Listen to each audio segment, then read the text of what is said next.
Hello my dear students, आप सभी का स्वागत है एनसीईआरटी की छोटी छोटी बातें सीरीज पर, जहां पर आपको मिलती है एनसीईआरटी की हर एक लाइन की detail explanation, previous year questions plus multiple choice questions के साथ।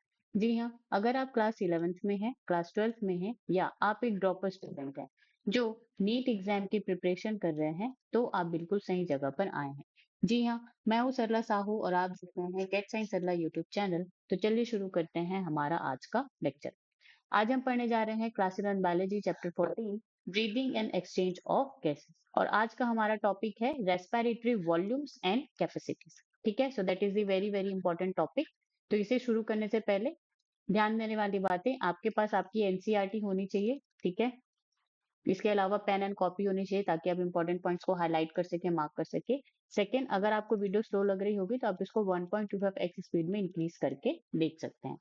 चलो, रेस्पिरेटरी वॉल्यूम्स एंड कैपेसिटीज। तो सबसे पहले यहाँ पे आपका दिया गया है tidal volume, TV. Volume of air inspired और expired during a normal respiration.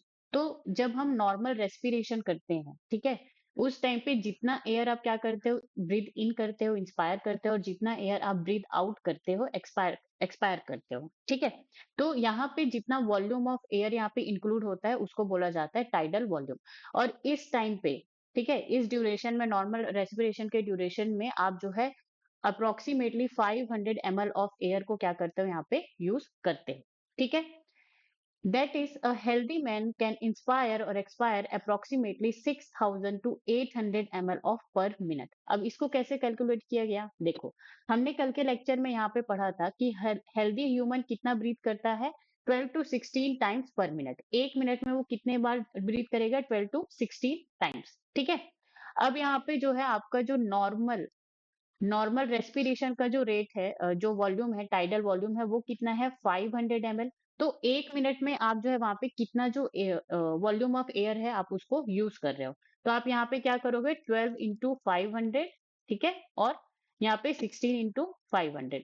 तो ये यहाँ पे क्या हो जाएगा, 6,000, और ये यहाँ पे कितना हो जाएगा, 8,000। ठीक है, तो इसीलिए यहाँ पे पर मिनट आपने जो है जो टाइडल वॉल्यूम आप निकालोगे पर मिनट, तो कितना हो जाएगा, 6,000 से लेकर के 8,000 ml पर मिनट। ठीक है, तो इस तरह से ये जो है कैलकुलेशन यहाँ पे किया गया है। सो that is very very important. Okay, now, so that is tidal volume. Tidal volume में बेसिकली क्या हो रहा है, आप जो है नॉर्मल रेट से रेस्पिरेशन कर रहे हो, जैसे आप नॉर्मल आप वर्क कर रहे हो, ठीक है, तो उस टाइम पे जो आप रेस्पायर करोगे, वो जो एयर रेस्पायर करोगे, that is 500 ml and that is known as tidal volume. Now, इसके बाद यहाँ पे आता है इंस्पायरेटरी रिजर्व वॉल्यूम, IRV। इसमें क्या होता है, a person can inspire by a forcible inspiration, this average 2500 ml to 3000 ml।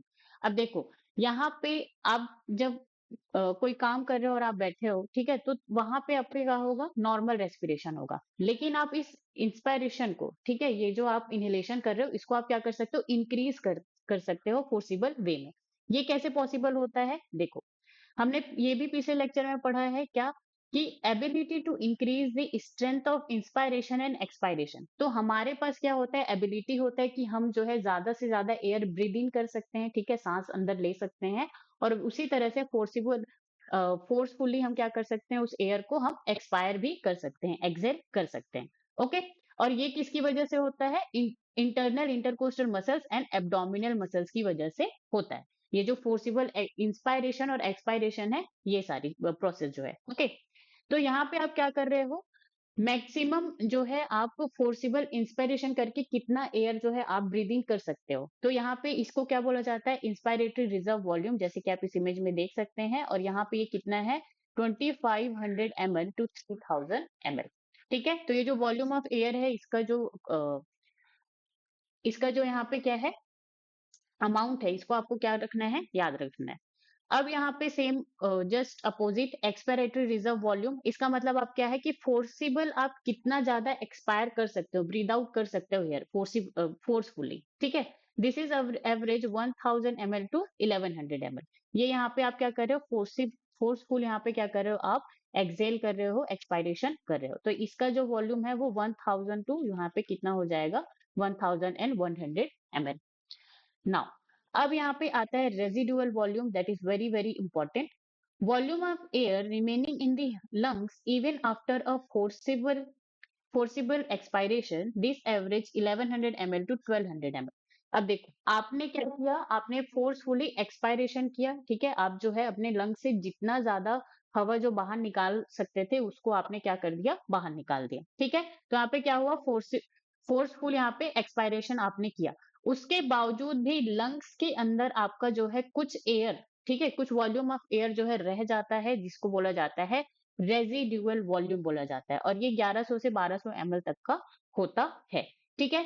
अब देखो अगर इस लंग्स में जो है ये आरवी ना हो, आरवी ना हो तो लंग्स क्या है, मसल्स ही है, तो वो सारे के सारे क्या हो जाएंगे, आपस में चिपक जाएंगे, ठीक है.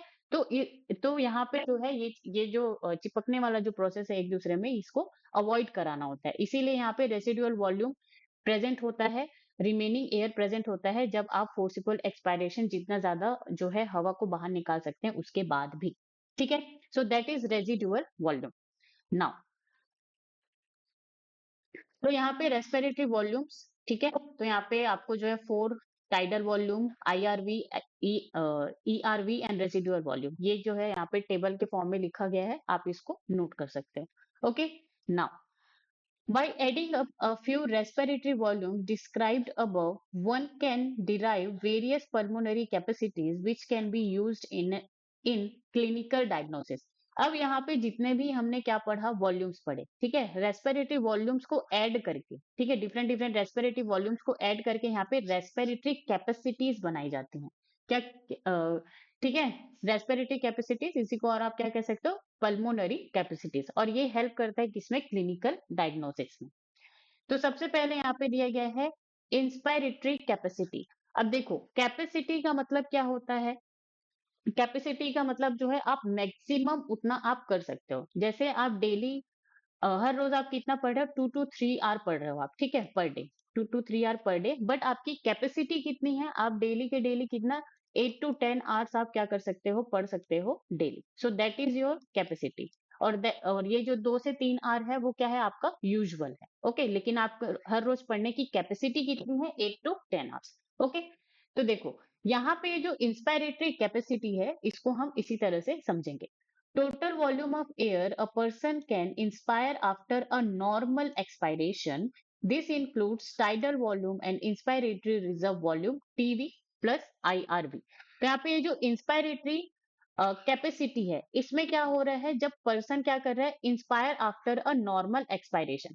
तो आपने ये जो पर्सन है ये क्या किया, नॉर्मल यहाँ पे क्या हुआ, एक्सपायरेशन हुआ, ठीक है, नॉर्मल आपने एक्सपायर किया, फिर उसके बाद आप जो है जितना ज्यादा ब्रीथ इन कर सकते हो, ठीक है, जितना ज्यादा आप ब्रीदिंग कर सकते हो, so that is your capacity. अब इसमें क्या क्या इंक्लूड होगा, इसमें आपका टाइडल वॉल्यूम भी इंक्लूड होगा प्लस आईआरवी. टाइडल वॉल्यूम में क्या हो रहा है, आपका नॉर्मल इंस्पिरेशन तो आप करोगे, ठीक है, तो नॉर्मल इंस्पायर आप तो करोगे ही करोगे, उसके साथ आप जो है more air you can breathe इन.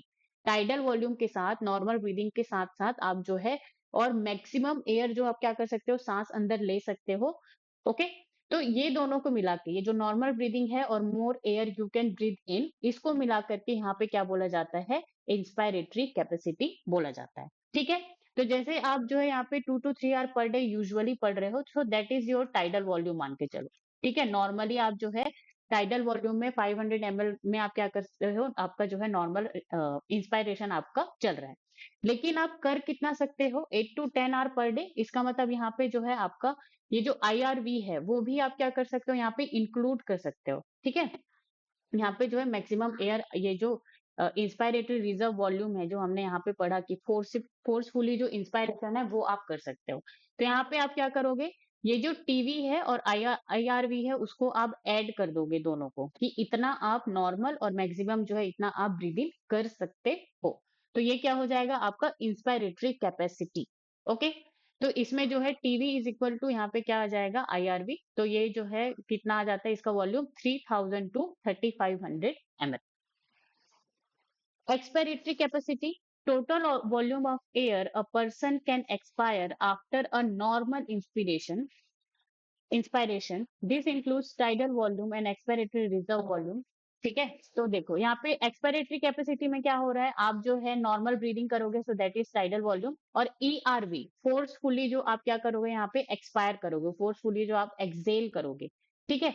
तो उसको दोनों को मिला करके इसको क्या बोला जाता है, एक्सपायरेटरी कैपेसिटी बोला जाता है। और ये कैसे होगा, जो भी नॉर्मल आप क्या करोगे, इंस्पायरेशन करोगे, नॉर्मल यहाँ पे आप क्या कर रहे हो, इंस्पायरेशन, ठीक है, नॉर्मली आपने ब्रीद इन किया, फिर उसके बाद जितना एयर आप क्या कर सकते हो, बाहर निकाल सकते हो। ठीक है।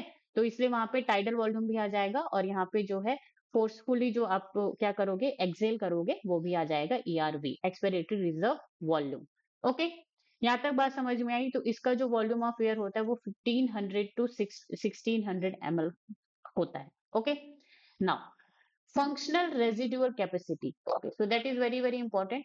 Volume of air that will remain in lungs after a normal expiration, which includes ERV and RV. अब देखो यहाँ पे क्या हो रहा है, नॉर्मल आपने क्या किया, एक्सपायर किया, ठीक है, ब्रीद आउट आपने किया, फिर उसके बाद आप ब्रीद आउट करने के बाद लंग्स के अंदर कितना एयर जो है अभी बचा हुआ है, एयर विद इन लंग्स।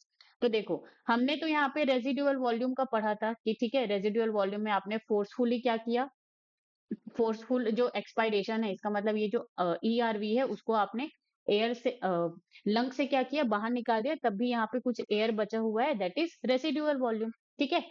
तो यहाँ पे रेजिडुअल वॉल्यूम तो होगा ही, ठीक है, लेकिन यहाँ पे आप क्या कर रहे हो, नॉर्मल एक्सपायरेशन कर रहे हो, मतलब जो सिर्फ टाइडल वॉल्यूम वाला जो एयर है उसी को ही आप क्या कर रहे हो, बाहर निकाल रहे हो। लेकिन वो जो ईआरवी वाला, ठीक है, जो फोर्सफुली जो आप एक्सपायर करोगे तब जो एयर निकलेगा, वो एयर तो अभी भी क्या है, लंग्स के अंदर ही प्रेजेंट है। ठीक है। तो इसीलिए यहाँ पे इसी को क्या बोला जाता है, फंक्शनल रेजिडुअल कैपेसिटी।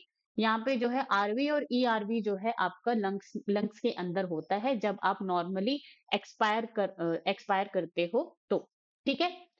नॉर्मली जब आप एक्सेल करते हो तो ईआरवी क्या होता है, more air you can breathe out, मतलब कि फोर्सफुली जो आप एयर को आप बाहर निकालते हो वो। ठीक है।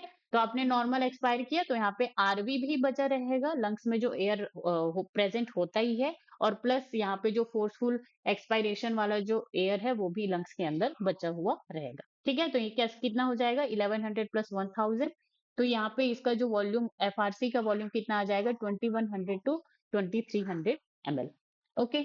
Now vital capacity, the maximum volume of air a person can breathe in after a forced expiration। तो देखो वाइटल कैपेसिटी में क्या होता है, आफ्टर फोर्स एक्सपायरेशन आपने जो है फोर्सफुली एक्सपायर किया, मतलब कि ये जो ईआरवी है उसको आपने जो है लंग से पूरा का पूरा क्या कर दिया, बाहर निकाल दिया। ठीक है। उसके बाद आप जो है maximum air a person can breathe in, ठीक है, फोर्सफुली आपने एक्सपायर किया, एक्सेल किया, उसके बाद आप क्या कर रहे हो, यहाँ पे फोर्स मैक्सिमम एयर आप क्या कर सकते हो, ब्रीथ इन कर सकते हो, आप सांस ले सकते हो। तो उसको बोला जाता है वाइटल कैपेसिटी। अब ये जो वाइटल कैपेसिटी इसमें इंक्लूड किया जाता है ईआरवी, टाइडल वॉल्यूम, आईआरवी और ओके। तो देखो यहाँ पे टाइडल वॉल्यूम कैसे आएगा, टाइडल वॉल्यूम तो नॉर्मली आप जो इंस्पायर एक्सपायर कर रहे हो वो तो होगा ही होगा। ठीक है। फिर उसके बाद यहाँ पे आप क्या कर रहे हो, आईआरवी, मतलब कि मैक्सिमम एयर आप क्या कर सकते हो, यहाँ पे ब्रीद इन कर सकते हो फोर्सफुली। ठीक है। उसके अलावा यहाँ पे आप ईआरवी को भी क्या करोगे, इंक्लूड करोगे। कैसे इंक्लूड करोगे, देखो ये क्या हो गया, लंग्स, तो आपने पहले यहाँ पे क्या किया, जो ईआरवी है, यहाँ पे ईआरवी है, इसको आपने यहाँ पे क्या किया, बाहर निकाला। उसके बाद आपको यहाँ पे क्या करना है, मैक्सिमम आपको क्या करना है, एयर, मैक्सिमम एयर को क्या करना है, ब्रीथ इन, आपको यहाँ पे सांस लेना है। ठीक है, मैक्सिमम एयर।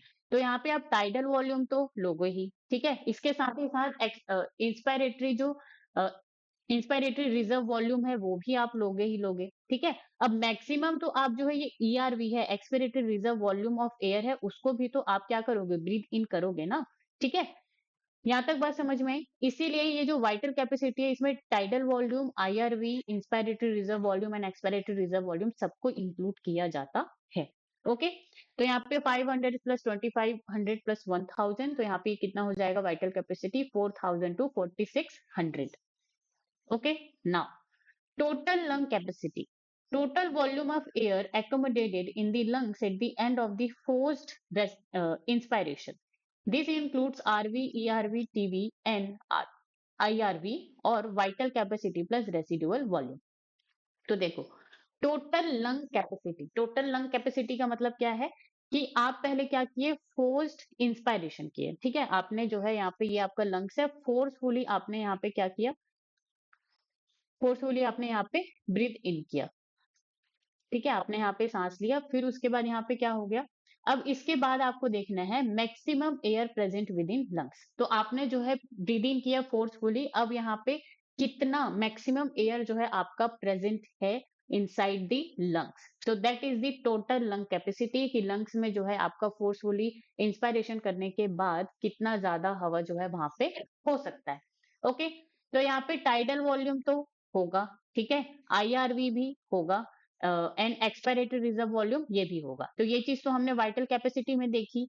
अब देखो इसके साथ साथ आपका जो है वहां पे लंग्स के अंदर रेजिडुअल वॉल्यूम भी प्रेजेंट होगा। रेजिडुअल वॉल्यूम कभी भी आप जो है उसको ब्रीद आउट नहीं कर सकते, वो हमेशा लंग्स में प्रेजेंट होता ही है, ठीक है, तो इसीलिए यहाँ पे जो TV plus IRV plus ERV है, एक सारा का सारा क्या हो जाएगा, वाइटल कैपेसिटी हो जाएगा, तो vital capacity plus residual volume.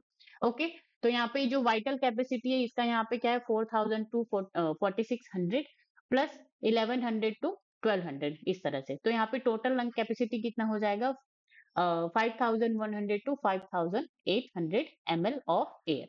Okay, चलो, तो यहाँ पे आपका जो है रेस्पिरेटरी कैपेसिटीज का यहाँ पे क्या दिया गया है, टेबल फॉर्म में आपको यहाँ पे मिलेगा। पहला है inspiratory capacity TV plus IRV, total air that can B inhale after the normal expiration, ठीक है, नॉर्मल एक्सपायरेशन के बाद आप कितना ज्यादा मैक्सिमम एयर आप इनहेल कर सकते हो, so that is the inspiratory capacity.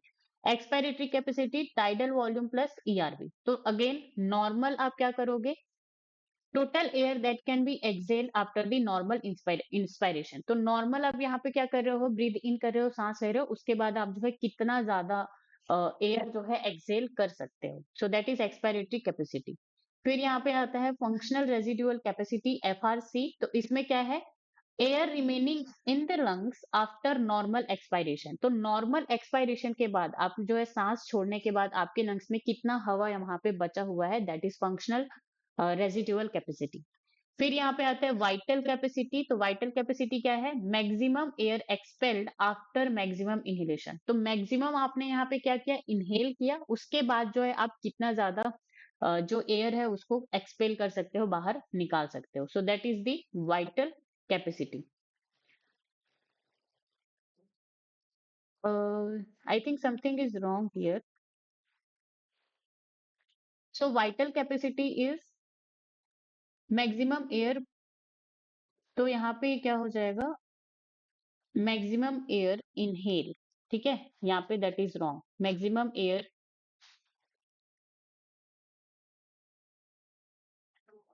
Inhalation या इंस्पायरेशन आफ्टर